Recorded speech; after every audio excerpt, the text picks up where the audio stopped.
चलते थे ना, ज़्यादा से ज़्यादा बैलगाड़ी, घोड़ा गाड़ी, इतना ही था, इससे ज़्यादा नहीं था। और वो भी उनको नसीब होता था जिनके पास में विशेष धन होता था, विशेष सेठ होते थे, केवल उनके लिए होता था। और बाकी सामान्यतः सभी लोग पैदल ही चलते थे। ही लगाइए यहाँ, यदि किसी को किसी के यहाँ शादी में जाना है तो पैदल ही जाता था। वैसे रिश्तेदार आसपास ही होते थे, 5 किलोमीटर, 10 किलोमीटर, 15 किलोमीटर, इससे ज़्यादा दूर रिश्तेदारी होती भी नहीं थी। एक राज्य भी कितना बड़ा होता था, इतना ही बड़ा होता था। तो आसपास में पैदल ही विहार करते थे, पैदल ही लोग चलते थे। जैसे जैसे ज़माना आगे बढ़ा, सुविधाएं बढ़ी, पेट्रोल और बिजली जब से आई है तब से साधनों में, सुविधाओं में तेज़ी आ गई है। और तेज़ी इतनी नहीं, बहुत ज़्यादा तेज़ी आ गई है। जब पेट्रोल आया तो गाड़ी आ गई, ट्रक चलने लगे, माल ढोने के लिए, घूमने के लिए बसें चलने लगी। तो पहले के समय में ट्रेन भी चलती थी, वो छुक छुक वाली ट्रेन चलती थी। कौन सी? छुक छुक वाली। उसमें कोयला जलाकर भाप से चलाया जाता था उसे। उससे गाड़ी नहीं चल सकती थी, लेकिन ट्रेन चल सकती थी, ट्रेन चलती थी। लेकिन अब बिजली ने और पेट्रोल ने सारी इन चीज़ों को ख़त्म कर दिया है। तो पैदल, आप लोग कोई एक आध है जो पैदल आया हो जहाजपुर आज तक? एक भी नहीं है। नहीं नहीं, आसपास जो गांव वाले हैं वो आते हैं, देवली से, शाहपुरा से, जामौली से, पंडेर से पैदल आते हैं। आसपास वाले आ जाते, दूर वाले तो देखो काफ़ी समय लगेगा।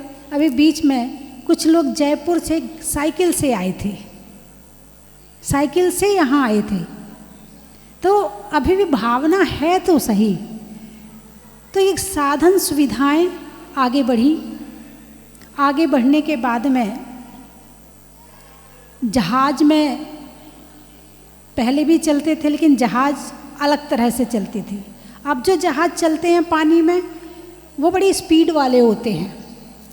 पहले आकाश में वायुयान चलते थे। आपने रामायण देखी होगी। रामायण में रावण, उसका पुष्पक विमान था। कौन सा विमान था? वो तंत्र से चलता था। ये सब चीज़ें तंत्र मंत्र से चलती थी। लेकिन धीरे धीरे जैसे ही ज़माना आगे बढ़ा, विज्ञान का ज़माना आया, तो अब ये जहाज पेट्रोल से चलने लगे। हवाई जहाज, हवा में चलने वाले हवाई जहाज, पानी में चलने वाले पानी के जहाज, गाड़ी सड़क पे चलने वाली, सबका उपयोग हो रहा है। और सब इन सुविधाओं से बड़े खुश भी हैं, कुछ दुखी भी हैं, क्योंकि कभी कभी गड़बड़ भी हो जाता है। गाड़ी में चलते चलते एक्सीडेंट भी हो जाता है। चलो यहाँ की सड़क में तो ट्रैफिक बहुत है, मान लेते हैं कि भाई एक्सीडेंट हो जाता है। आकाश तो खाली पड़ा है ना, लेकिन वहाँ भी एक्सीडेंट हो जाता है। वहाँ भी प्लेन से प्लेन भिड़ जाती है, वहाँ भी एक्सीडेंट हो जाता है। लेकिन जो वायुयान तंत्र मंत्र यंत्र से चलते थे उनमें इसकी संभावना नहीं होती थी। एक पैदल से पैदल चलने वाला यदि टकराएगा, चोट कितनी आएगी? थोड़ी सी आएगी। एक दौड़कर यहाँ से आ रहा है और एक दौड़कर यहाँ से आ रहा है, चोट उससे ज़्यादा आएगी। एक साइकिल वाला यहाँ से आ रहा है, एक साइकिल वाला यहाँ से आ रहा, दोनों भिड़ गए, चोट उससे ज़्यादा आएगी। एक स्कूटर वाला आ रहा है, एक स्कूटर वाला आ रहा है, चोट उससे ज़्यादा आएगी। एक गाड़ी वाला यहाँ से आ रहा है, एक गाड़ी वाला यहाँ से आ रहा, चोट के साथ साथ कुछ और भी हो सकता है। मैं क्या बताना चाहती हूँ आपको, वहाँ ले जाती हूँ। अब प्लेन से प्लेन भिड़ जाए, संभावना ही नहीं बचने की। पलक झपकते जितना समय पलक झपकने में लगता है, केवल उतने समय में नमो सिद्धाड़म हो जाते हैं। लोगों को ये भी नहीं पता चलता कि हमारी मृत्यु होने वाली है। इतना पता चले उसके पहले तो ना काम ही खत्म हो जाता है, इतनी स्पीड से मृत्यु आती है। तो पैदल चलने वाले के समय ज़्यादा एक्सीडेंट नहीं होते थे, अब तो बहुत होते हैं। हर सड़क पे 2-4 एक्सीडेंट तो रोज़ होते ही होते हैं। और दुनिया में कितनी सड़कें हैं, लेकिन फिर भी लोगों ने गाड़ी में बैठना, अरे बोलिए ना, छोड़ा क्या? नहीं छोड़ा। अच्छा, यदि मान लो शादी होती है और लड़की की सांस तेज निकली तो क्या करते हो? अपनी दूसरी लड़की की शादी नहीं करते हो या कुछ और व्यवस्था करते हो? भाई सांस तेज निकली तो अलग कर देंगे, लड़की को अलग चूल्हा रखवा देंगे। अच्छा, दुकान खोलते हैं, दुकान नहीं चली तो दूसरी दुकान कर लेंगे, देखेंगे जो होगा, करें तो सही। लेकिन यदि धर्म करना हो, नियम लेना हो, टूट गया तो टूट गया तो अरे प्रायश्चित ले लेना, पश्चाताप कर लेना, फिर शुरू कर देना। यानी ये सारे तो संसार में नहीं लगते। सांस तेज निकली तो नहीं, कोई बात नहीं, वहाँ तो देखेंगे। दुकान नहीं चली तो वहाँ तो नहीं लगता, फिर देखेंगे। बच्चे स्कूल भेजते हैं पढ़ने के लिए, फेल हो गया तो कभी सोचा है ऐसा? ट्यूशन लगा देंगे, अच्छे से पढ़ाई करवाएंगे। लेकिन धर्म के मामले में नियम टूट गया तो, ऐसा नहीं हुआ तो, पूजा करने का नियम ले लिया और पूजा नहीं हुई तो, अरे भाई नियम लो तो सही। बंधुओं, बात ये है कि पैदल चलना आज जितना ज़्यादा कम होता जा रहा है, आज बीमारियां उतनी ज़्यादा बढ़ती जा रही हैं। ये मैं पक्का कहती हूँ कि जो लोग पैदल कम चलते हैं उनके ही घुटनों में दर्द होता है, उनके ही कमर में जितने बैक पेन हैं वो नहीं चलने के कारण से ही होते हैं। 100 में से 80, 20% तो मान लो होना है, कोई कमजोरी है, कोई दिक्कत है तो 20% उसको मान लो। लेकिन 80% लोगों की जो तकलीफ़ है, चाहे शुगर की हो, चाहे बीपी की हो, चाहे तुम्हारी कोई भी तकलीफ़ हो, पैदल नहीं चलने के कारण से हो रही है। पहले के लोग स्वस्थ क्यों रहते थे? क्योंकि वो पैदल चलते थे। पैदल चलने से अकेले पाँव नहीं चलता है, शरीर की एक एक नस चलती है। शरीर की एक एक नस को वजन पड़ता है, मेहनत पड़ती है। और पहले के लोग तो थैला उठा उठा के चलते थे, वजन लेके चलते थे। पहले के लोग सिंगल रोटी खाते थे और 40 किलोमीटर पैदल चले जाते थे, और आजकल के लोग डबल रोटी खाते हैं। और 2 किलोमीटर भी जाना हो तो सोचते हैं कोई वाहन आ जाए। थोड़ा शरीर को आलसी बना दिया है और शरीर को सुख ज़्यादा दे रहे हैं।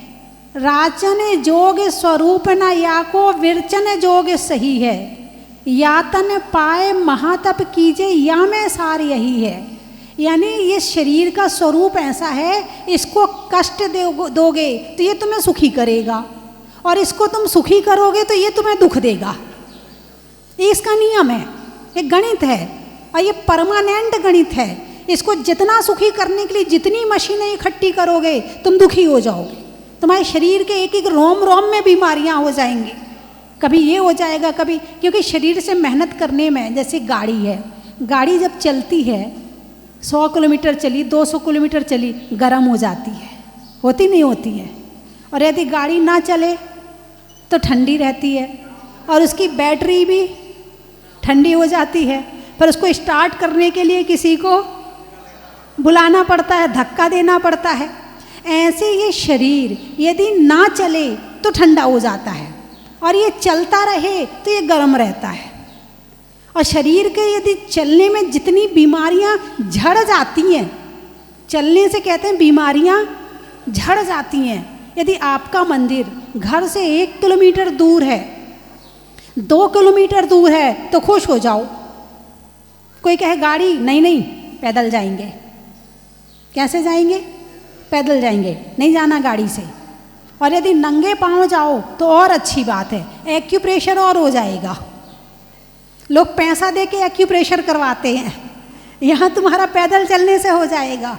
कम से कम तुम नंगे पैर चलोगे तो कम से कम तुम नीचे देख के तो चलोगे, कोई कंकड़ ना चुभ जाए, पत्थर ना चुभ जाए। तो पाँव के बचाने के चक्कर में चींटियाँ भी बच जाएंगी, कीड़े मकोड़े भी बच जाएंगे, अहिंसा धर्म का भी पालन हो जाएगा हैं। और तुम्हारा पैदल चलने से तुम मंदिर भी पहुंच जाओगे। और तुम, डॉक्टर क्या कहता है, एक व्यक्ति को कम से कम 5 किलोमीटर रोज चलना चाहिए, कम से कम 5 किलोमीटर। और यदि आपका मंदिर 1-2 किलोमीटर दूर है तो आप बिल्कुल संकोच ना करो।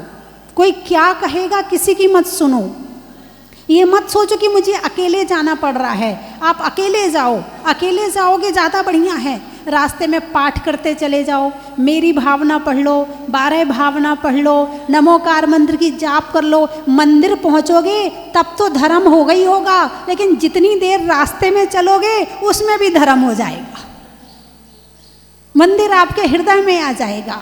तो मंदिर तो गाड़ी से जाना ही नहीं चाहिए, मंदिर तो पैदल ही जाना चाहिए। अब आप कहोगे माता जी क्या करें, सुबह सुबह बच्चों को स्कूल भेजना पड़ता है, फिर हम लेट हो जाते हैं तो धूप हो जाती है तो फिर हम जा नहीं पाते हैं। ये बहाना आपके पास में हो सकता है, लेकिन इसका भी वैज्ञानिक कारण बता दूं आपको। एक सूर्य की किरणों में एक ऐसी चीज़ है जो संसार की दवाइयों में नहीं है, वो है विटामिन डी। बहुत महिलाओं को विटामिन डी की कमी ज़्यादातर महिलाओं को होती है। भाई कि महिलाओं को क्यों होती है, इसका लॉजिक कभी आपने ढूंढा? महिलाओं को इसलिए होती है कि महिलाएं दिन भर घर में रहती हैं, छाया में रहती हैं, धूप इनको लगती नहीं है। और जब धूप नहीं लगती तो विटामिन डी की कमी हो जाती है, हड्डियाँ कमज़ोर हो जाती हैं, फिर कैल्शियम की दवाई खाओ।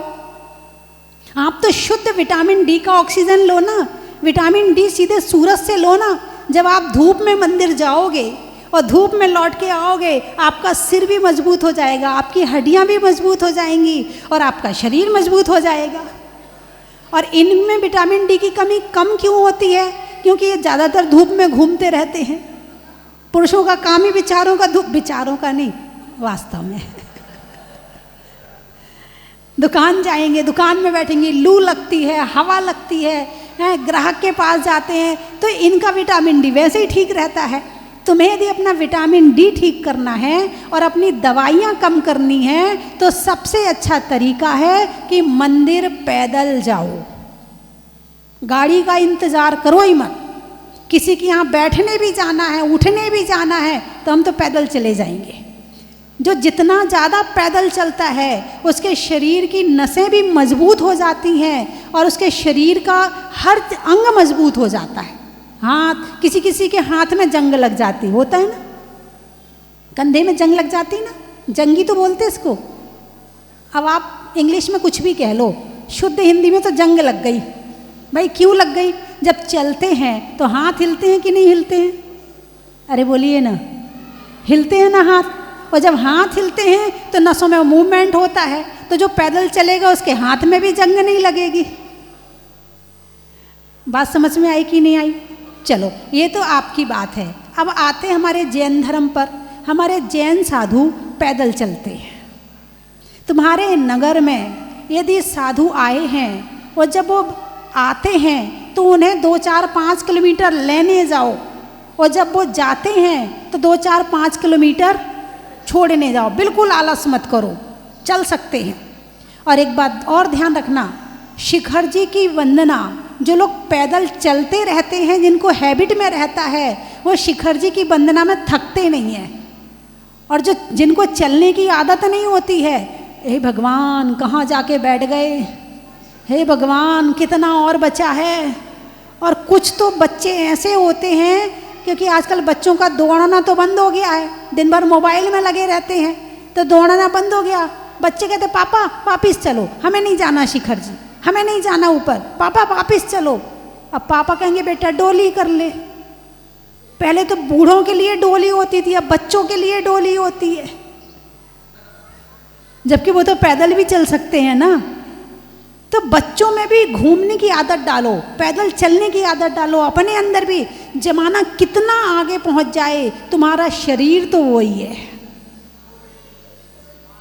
जमाना कितना आकाश में पहुंच जाए, शरीर से तो काम वही करवाना पड़ेगा। तो हमारे मुनिराज कैसे चलते हैं? पैदल चलते। कितने बार भोजन करते हैं? कितने किलोमीटर चल लेते हैं एक दिन में?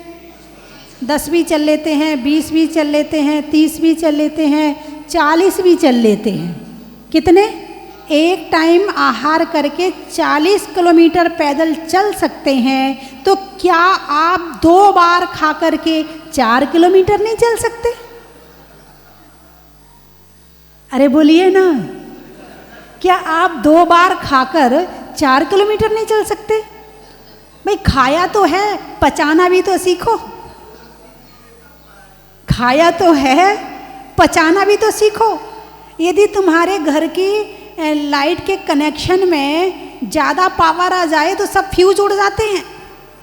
ऐसे ही तुमने भोजन किया है और पचाया नहीं है, तो शरीर के एक एक अंग का फ्यूज उड़ने लगेगा।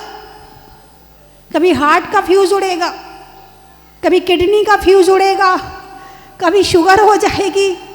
जो खाया है उसे पचाना बहुत जरूरी है, बिना पचाए काम होने वाला नहीं है। आप लोग भोजन तो करते हो, आगे बोलो ना। पचाना नहीं आता, ना शरीर का पचाना आता है, ना दिमाग का पचाना आता है, दोनों ही पचाना नहीं आते। अब यहाँ आपका मानसिक भोजन चल रहा है, आप प्रवचन सुन रहे हो ना? अरे बोलिए ना, प्रवचन सुन रहे हो ना? तो प्रवचन सुन रहे हो, ये आपका भोजन हो गया, ठीक है। अब यहाँ से जाओगे, गाड़ी में बैठे, आज माता जी ने ये बताया, आज माता जी ने ये बताया, ऐसा करना चाहिए, ऐसा करनी चाहिए, उसको रिवीजन किया, उसको आपस में चर्चा किया, उसको आंख बंद करके बैठ के ध्यान में सोचा आज क्या बताया था प्रवचन में, उसको आपने बार बार सोचा। ये हो गया आपका पचाना। यहाँ तो हो रहा है भोजन और उसके बाद होगा पचाना। ऐसा करते हो क्या? नहीं करते हो। बहुत कम लोग होंगे जो ऐसा करते होंगे। ना तो आपको दिमाग का भोजन पचाना आता है और ना आपको शरीर का भोजन पचाना आता है, इसलिए आपका दिमाग भी बीमार रहता है और आपका शरीर भी बीमार रहता है। बात समझ में आई कि नहीं आई? स्वस्थ शरीर में स्वस्थ मन निवास करता है, और जिसका मन स्वस्थ होता है उसका शरीर स्वस्थ होता है, और इसके लिए पूरी मेहनत करने की ज़रूरत है। लेकिन आजकल तो इतने आलसी हो गए हैं, इतने आलसी हो गए हैं। यदि बच्चों को 1 गिलास पानी भी पीना होगा, मम्मी ज़रा पानी देना, वो बच्चा इतना आलसी हो गया। अब वो भी क्या करे? पहले के समय में जब बच्चा गर्भ में आता था तब माँ घर का पूरा काम करती थी, चक्की भी चलाती थी, पानी भी, सारे काम करती थी। अब वर्तमान समय में वो गर्भ में आता है और डॉक्टर कहता है बेड रेस्ट। क्या कहता है? Bed rest. अब वो पैदा होने वाला काम करेगा क्या? आते ही जिसने माँ को बेड पे डाल दिया वो क्या काम करेगा? जो मेहनत करके आएगा वो भी मेहनत करेगा। तो बात चल रही है पैदल चलने की। तो पैदल चलना एक मनुष्य के लिए बहुत जरूरी है। मुनिराज पैदल ही चलते हैं। जब वो तपस्या करते हैं, त्याग करते हैं, ध्यान करते हैं, जंगल में रहते हैं, तो चतुर्थ काल के मुनिराजों को रिद्धियां प्राप्त हो जाती हैं। नवचारण रिद्धि, अग्निचारण रिद्धि, धूमचारण रिद्धि।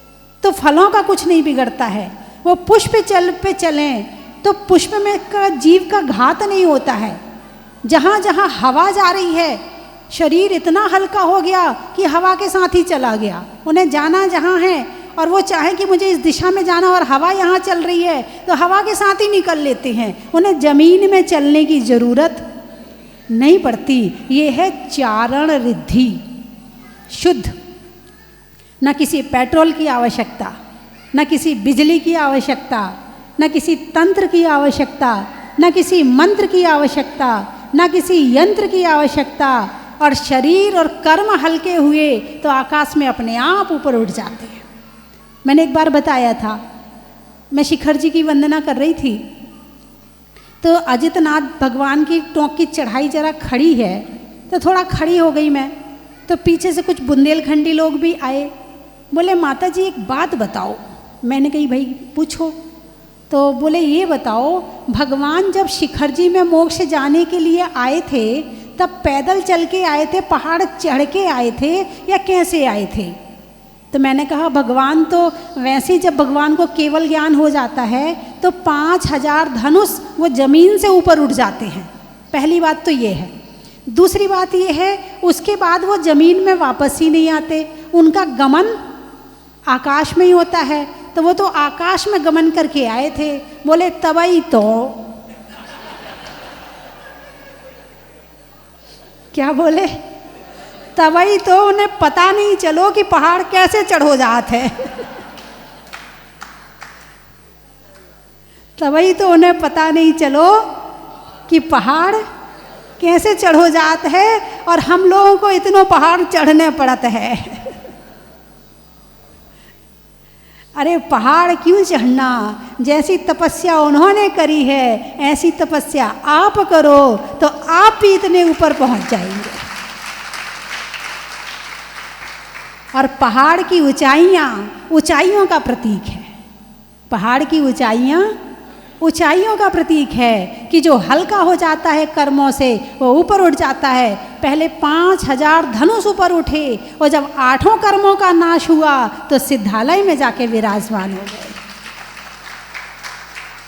कब तक चलते रहेंगे, कब तक रेंगते रहेंगे, कब तक इस धरती पे घूमते रहेंगे?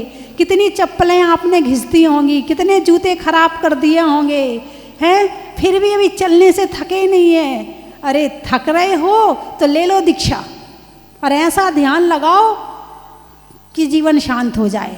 कहा जाता है कि संसारी का दिमाग ज़्यादा चलता है, उसके पाँव कम चलते हैं।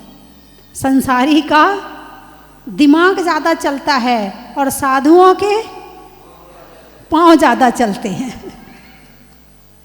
साधुओं के पाँव ज़्यादा चलते और संसारी का, इसलिए आपका क्या ज़्यादा खराब रहता है? दिमाग भी और पाँव भी, दोनों ही खराब रहते। आज जिसको देखो घुटनों की प्रॉब्लम है, जिसको देखो वो घुटने बदलवा रहा है, जिसको देखो वो घुटने का इलाज करवा रहा है। क्यों भाई, क्यों इतने बीमार हो? किसने आपको बीमार किया? बोलिए, किसने आपको बीमार किया? किसी दूसरे ने नहीं, आपने प्रमाद में, आलस में आपने खुद को बीमार किया है और आप बीमार हुए और परेशान दूसरे भी हो रहे हैं। इसीलिए ये जो चारण रिद्धिधारी मुनिराज हैं, आराधना करो उनकी। जो मुनिराज, आप 64 रिद्धि के नाम तो सुने होंगे ना आपने, उनमें ये जो मुनिराज हैं ये वही मुनिराज हैं। हाँ, आकाश से ऊपर उठ जाते हैं और यूं आराम से चलते हैं। अब उन्हें पाँव चलने की ज़रूरत नहीं है। एक रिद्धि तो ऐसी होती है, यदि ऐसे बैठे हैं, जिस आसन में बैठे हैं और उनका मन विहार करने का है, उसी आसन में उठ जाते हैं और वैसे ही चले जाते हैं। जंघाचारण रिद्धि, जंघा में हाथ रखते हैं और चल देते हैं। और जैसे भी चलना चाहें आकाश में वे उस तरह से कहीं से निकल जाएं, कहीं जीव जंतुओं का घात नहीं होता है। तो बंधुओं, धर्म एक बहुत बड़ी शक्ति है, बहुत बड़ी शक्ति है। और अभी नियम सार का स्वाध्याय चल रहा है। जितना जितना उसके अंदर ध्यान में जाते जाते हैं, ऐसा लगता है भगवान अभी तो हम बहुत ऊपर हैं। उसको पढ़ने के बाद लगता है अभी तो हम बहुत ऊपर हैं, अभी तो मुझे बहुत अंदर गहराई में जाना है। और जो जितनी गहराई में जाता है वो उतने ऊपर जाता है। जो जितनी गहराई में जाता है उतने, पेड़ जितनी जड़ जितनी गहरी होगी, पेड़ की ऊंचाई भी उतनी ऊंची होगी। और जितना उथला पेड़ होगा उतना कम होगा, उतनी जल्दी गिर जाएगा। तो अपने अंदर, बाहर तो बहुत घूम लिया आपने, कुछ नहीं मिला। कुछ मिला आपको? रिजल्ट क्या है बाहर का? यही सुनने को मिलता, क्या किया है तुमने हमारे लिए? बच्चे ही कह देते हैं, सबके माँ बाप करते हैं, तुमने कर लिया तो कौन सी बड़ी बात है। बच्चे ही सुना देते हैं। पत्नी कह देती, कुछ करते धरते तो हो नहीं, जबरदस्ती चिल्लाते रहते हो, हैं? पत्नी को पति कह देते, सारे दिन घर में पड़ी पड़ी करती क्या है। संसार में कितना काम कर लेना, रिजल्ट जीरो। और धर्म का काम थोड़ा भी कर लेना, रिजल्ट दुगना चौगना। ते चारण रिद्धि, जो हमारे मुनिराज अतिशयकारी होते हैं उनको चारण रिद्धि प्राप्त हो जाती है। तो बंद करूं? आपको बुरा तो नहीं लगा मेरी बात का? हैं? क्यों नहीं लगा? अच्छा, सही बात तो दुनिया बहुत कहती, तब तो बुरा लग जाता है आपको। अच्छा, मंदिर पैदल कौन कौन जाएगा वो हाथ उठाए। मंदिर पैदल, कभी बीमारी की छूट है, बीमारी की छूट है, कभी और कोई बात हो तो उसकी छूट है, शादी वादी होती तो बात अलग है, लेकिन सामान्यतः मंदिर पैदल कौन कौन जाएगा? उठाइए हाथ। टीवी में जो देख रहे हैं वो भी हाथ उठाएं। बहुत बढ़िया। नहीं, एक मिनट हाथ उठाए रखें, मैं देख लूँ कौन कौन ने हाथ नहीं उठाया है। एक भैया मोबाइल चला रहे हैं, उनको कहो वो भी हाथ उठा लें। 2 मोबाइल चला रहे हैं, चश्मा लग गया फिर भी मंदिर में तो मोबाइल छोड़ दो। हाँ, बहुत बढ़िया। अरे वाह, बच्चों ने, तुमने हाथ नहीं उठाया क्यों? कितने किलोमीटर है मंदिर तुम्हारे घर से? 4। एक तरफ से कर लिया करो, एक तरफ चल लिया करो, एक तरफ गाड़ी में चले जाया करो, ऐसे कर लेना, ठीक है? 4 किलोमीटर थोड़ा दूर पड़ जाएगा। हाँ, तो एक तरफ गाड़ी में चले गए, मतलब जाते समय पैदल चले गए और लौटते समय टैक्सी कर ली या कुछ भी, जो भी आपका साधन है वो कर ले। बहुत अच्छा, हाथ नीचे कर लें। अच्छा लगा, मुझे बहुत अच्छा लगा कि आप पैदल मंदिर जाएंगे। भगवान मोक्ष कैसे गए थे? पैदल चल चल के गए थे या गाड़ी से गए थे? पैदल चल चल के। और भक्तों को मंदिर कैसे जाना चाहिए? नेचुरल है। चलिए, मैं 3 चीज़ें बोलूँगी, आपको कहना बड़ा ही।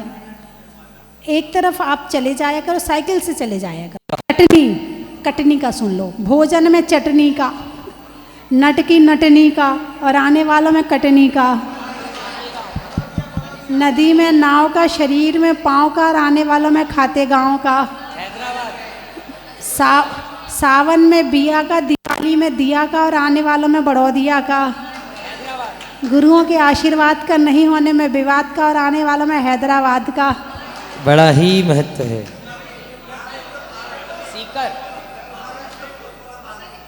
सीकर, परतवाड़ा, परतवाड़ा। रहने में बाड़ा का, जनवरी में जाड़ा का, और आने वालों में परतवाड़ा का। बड़ा ही महत्व है। बांधने में मौली का, बच्चों के लिए कौली का, और आने वालों में खतौली का।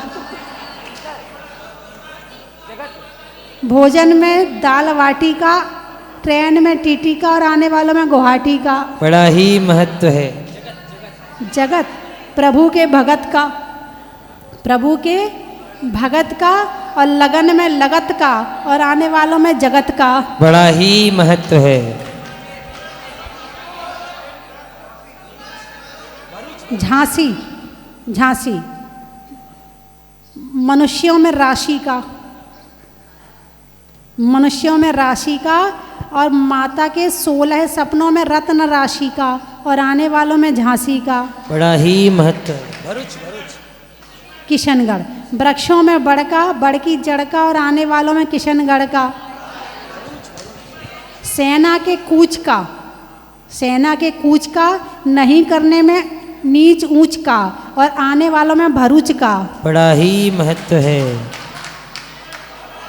नीमच नहीं करने में कचकच का, बोलने में सच का और आने वालों में नीमच का। बड़ा ही महत्व है। बड़ौत अजमेर जंगल में शेर का, फलों में बेर का, आने वालों में अजमेर का। बड़ा ही महत्व है। परतवाड़ा भीलवाड़ा महिलाओं में कड़ा का, भोजन में बड़ा का और आने वालों में भीलवाड़ा का। बड़ा ही महत्व है। सुसनेर केसरिया जी रोटी में घी का, तीर्थों में महावीर जी का और आने वालों में केसरिया जी का। बड़ा ही महत्व है।